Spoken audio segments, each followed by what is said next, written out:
جس نے بھی دنیا کے خیال میں زندگی گزاری اس نے اپنی زندگی ضائع کر دی۔ اللہم صلی علی سیدنا محمد وعلی آل سیدنا محمد بعدد کل ذرۃ مئۃ الف الف مرۃ۔ سامعین و ناظرین کرام، السلام علیکم ورحمۃ اللہ وبرکاتہ۔ آج کا ہمارا موضوع یہ ہے کہ اللہ تعالیٰ نے دنیا میں پیغمبروں کو کیوں بھجوایا۔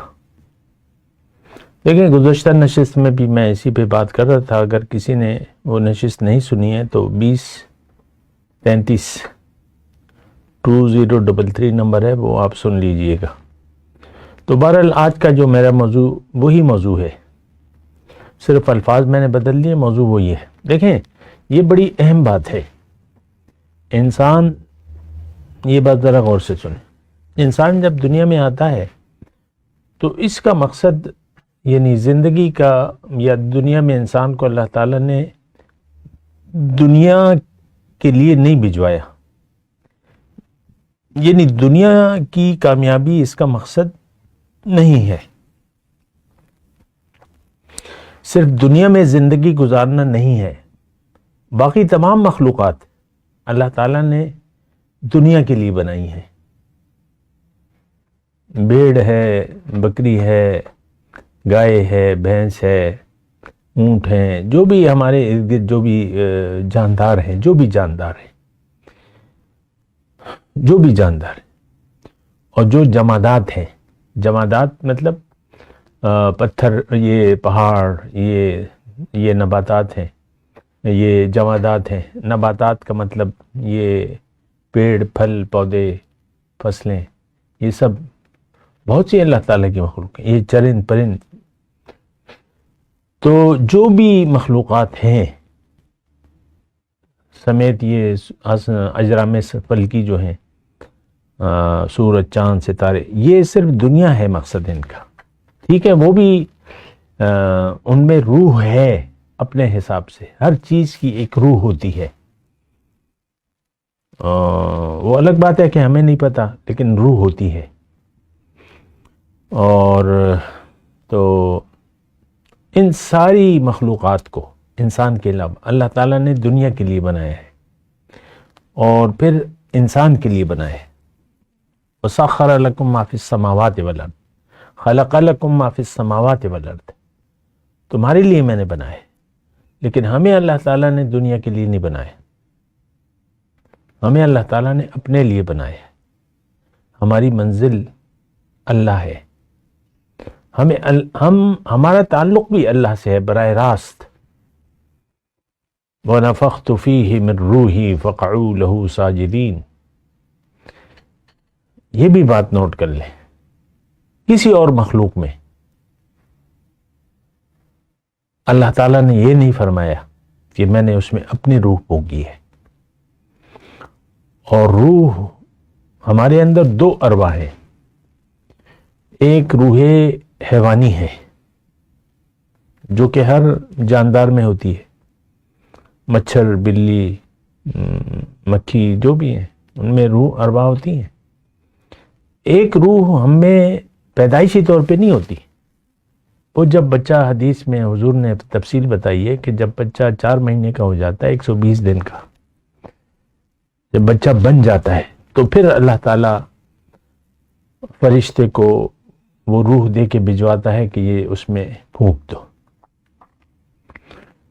تو ہماری حقیقت تو یہ ظاہر نہیں ہے جسم، یہ تو ایک مکان ہے، ہم اس میں رہ رہے ہیں۔ وَلَكُمْ فِي الْأَرْضِ مُسْتَقَرٌّ وَمَتَاعٌ إِلَىٰ حِينٍ، ایک مختصر وقت کے لیے ہے، اور یہ ایک کام کے لیے ہے، یہ اوزار ہے، اور پھر مہلت دی ہے اللہ تعالیٰ نے، اور اس میں ہم نے وہ کام کرنا ہے جو کہ اللہ کا منظور شدہ ہے، یعنی اللہ کے لیے زندگی گزارنی ہے، اللہ کی طرف رخ کر کے، اور زندگی آخرت کے لیے گزارنی ہے، آخرت یا اللہ۔ اور ہمارا یہاں ایک مختصر قیام ہے۔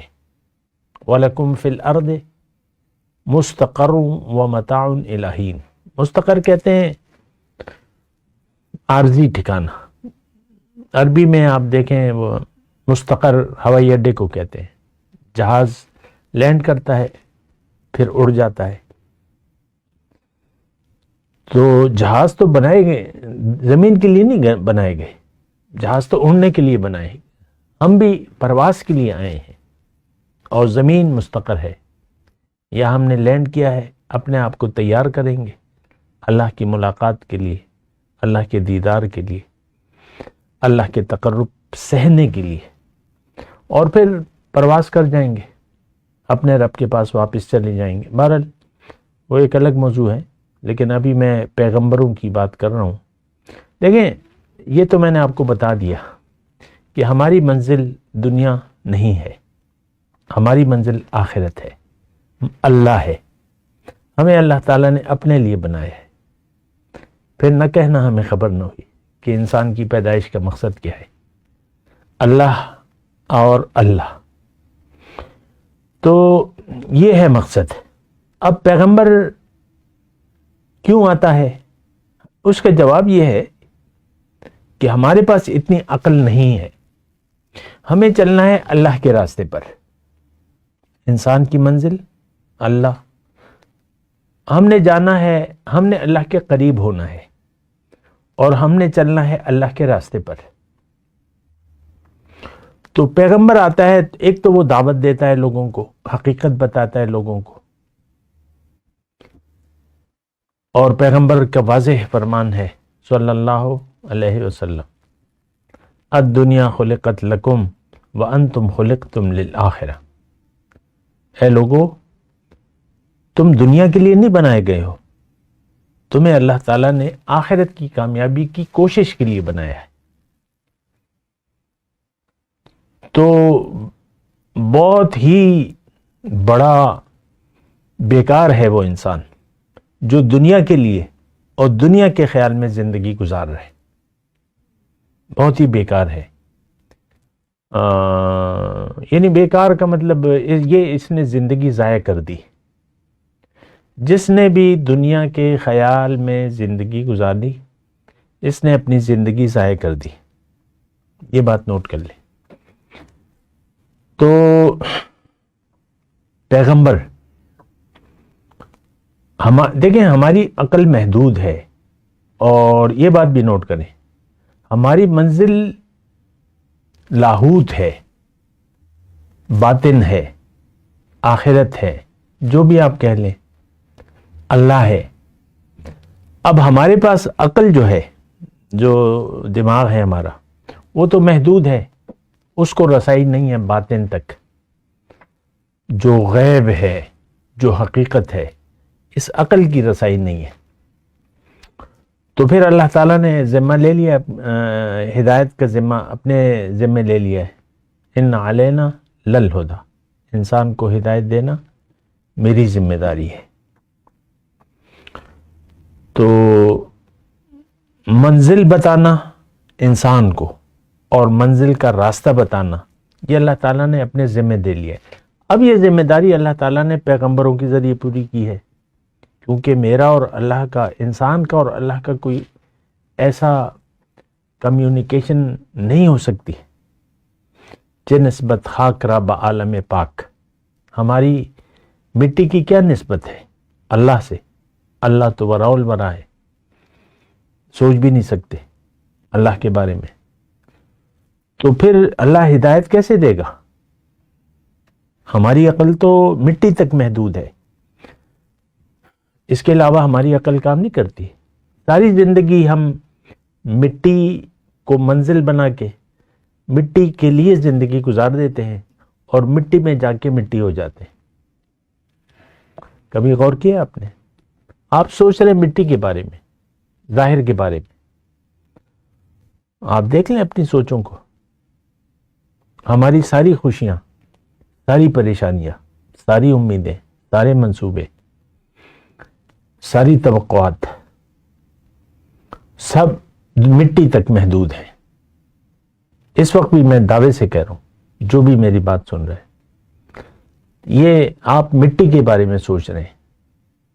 آپ کی عقل محدود ہے, اور آپ محدود عقل کے مطابق ہی زندگی گزار رہے ہیں, اور اسی کے مطابق آپ زندگی گزارنا چاہتے ہیں، یہ یعنی ایک بڑی جینون بات ہے۔